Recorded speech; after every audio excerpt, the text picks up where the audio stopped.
হয়ে গেছে। বন্ধুরা কেমন হয়েছে দেখুন, খুব সুন্দর হয়েছে। আপনারা আপনাদের যাদের বাড়িতে রুগী আছে আপনারা এইভাবে এই তরকারিটা রান্না করবেন।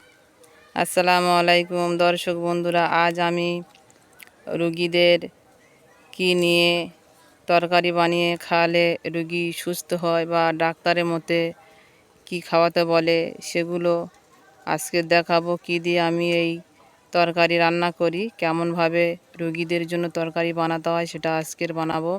এমটি হামিদা ভিলপুর চ্যানেলের পক্ষ থেকে আপনাদের স্বাগত জানাই। আপনারা সম্পূর্ণ ভিডিওটি দেখবেন, স্কিপ করবেন না। চ্যানেলে নতুন হলে সাবস্ক্রাইব করে রাখবেন, পাশে থাকা বেল বাটন অন করে রাখবেন পরবর্তী ভিডিও নোটিফিকেশান পাওয়ার জন্য। লাইক দিয়ে আপনারা সম্পূর্ণ ভিডিওটি দেখবেন। রুগীদের জন্য রান্না কেমনভাবে করতে হয়, আজকের কুলপো শাক বা কুলেখাড়া শাক যেটাকে বলা হয়, সেই শাক দিয়ে আজকের আমি রুগীদের জন্য রান্না করব। কেমনভাবে রান্না করতে হয় আপনারা সম্পূর্ণ ভিডিওটি দেখবেন। আমি কিভাবে এই তরকারিটা রান্না করি আপনারা দেখতে থাকুন। পুকুর থেকে মাছ ধরেছি, সেই মাছ দিয়ে আজকের এই কুলেখাড়া শাক বা কুলপো শাক, এই শাক আজকে রান্না করব। রুগীদের জন্য কেমনভাবে রান্না করতে হয় আপনারা সম্পূর্ণ ভিডিওটি দেখবেন। যারা রুগীদের জন্য রান্না করতে পারেন না, আশা করি এই রান্নাটা দেখলে আপনারাও রান্না করতে পারবেন।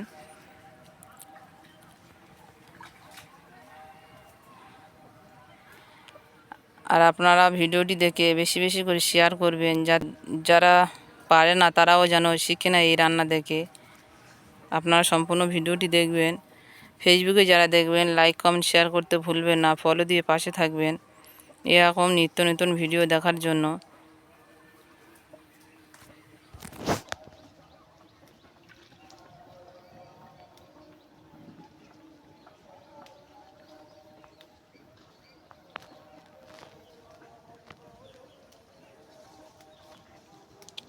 এই কুলপো শাক খেলে গায়ে রক্ত হয় বা লিভারের পক্ষে ভালো। ডাক্তারি মতে বলছে যে এই শাক এমনি থেকে রস বের করে খেলেও গায়ে রক্ত হয় বা রান্না করে খেলে রুগীদের পক্ষে উপকার। তাই আজকের আমি কেমনভাবে এই কুলেখাড়া শাক বা কুলপো শাক রান্না করতে হয় আমি এই নিয়মটা বা এই রান্নাটা আপনাদেরকে দেখাচ্ছি। আপনারা সম্পূর্ণ ভিডিওটি দেখবেন, স্কিপ করবেন না, তাহলে বুঝতে পারবেন না কেমনভাবে আমি এই রান্নাটা করি।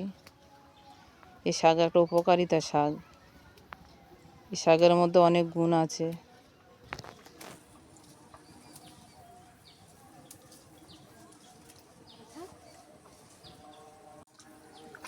কুলপো শাক তোলা হয়ে গেছে।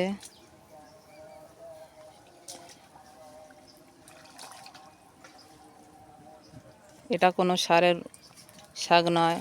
বাজারে যে শাকগুলো বিক্রি হয় কুলেখাড়া শাক বা কুলপো শাক, সার দিয়ে ওই শাকগুলো বড় করে তারপর ওই শাকগুলো বিক্রি হয়। শাকগুলো তোলা হয়ে গেছে, এবার আমি বেছে নেব। আপনারা দেখতে থাকুন সম্পূর্ণ ভিডিও। সরে যারা কি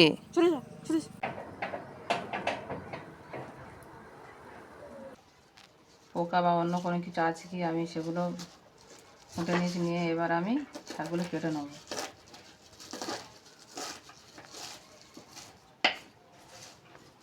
এইভাবে আমি সব শাক কেটে নেব।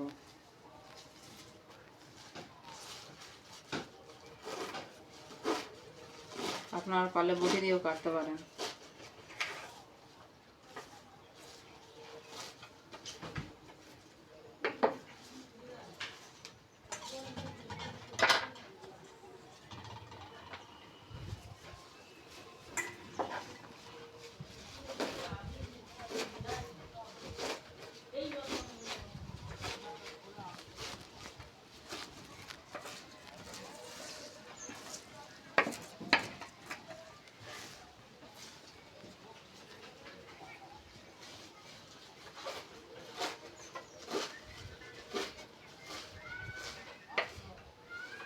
সব শাক আমার কাটা হয়ে গেছে, এবার আমি তুলে নেব।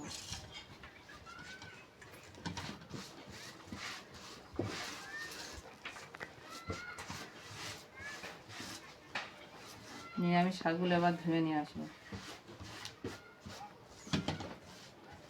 মুরগিদের জন্য তরকারি বানানোর জন্য কি কি নিয়েছি আপনারা দেখুন।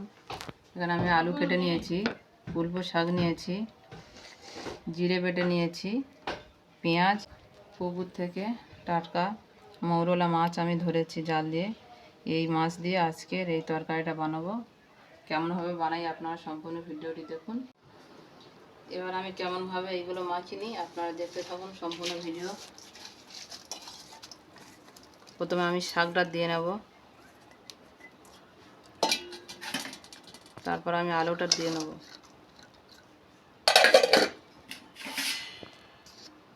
মাছ,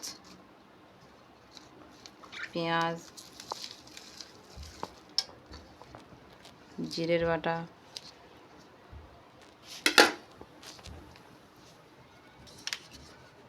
তেল, অল্প তেল এখানে দেব। রুগীর জন্য বানাবো তাই কম মশলা।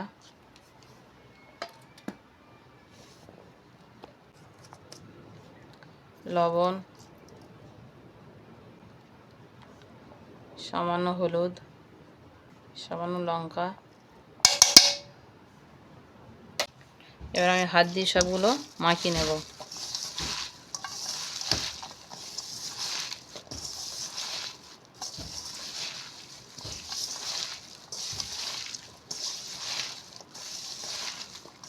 এইভাবে আপনারাও মাখিয়ে এই তরকারিটা একবার হলেও রান্না করে রুগীদের দেবেন, বা আপনারাও একবার বানিয়ে খেয়ে দেখতে পারেন। আমার সবগুলো মাখানো হয়ে গেছে। এবার আমি অল্প জল দিয়ে দেবো।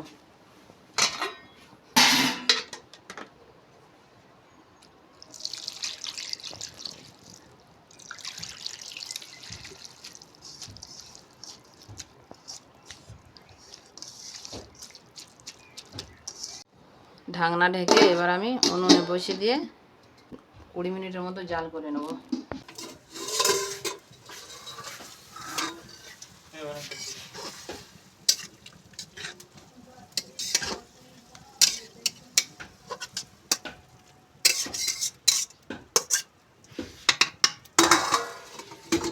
তরকারি রান্না হয়ে গেছে, কেমন হয়েছে দেখুন।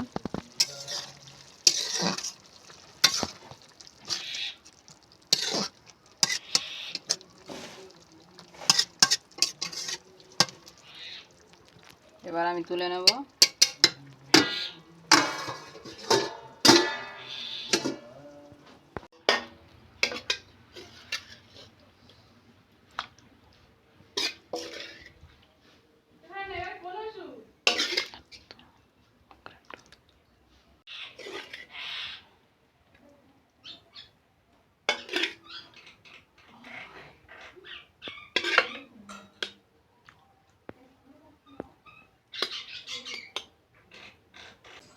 আমার এখানে কুলপো শাকের তরকারি রান্না হয়ে গেছে।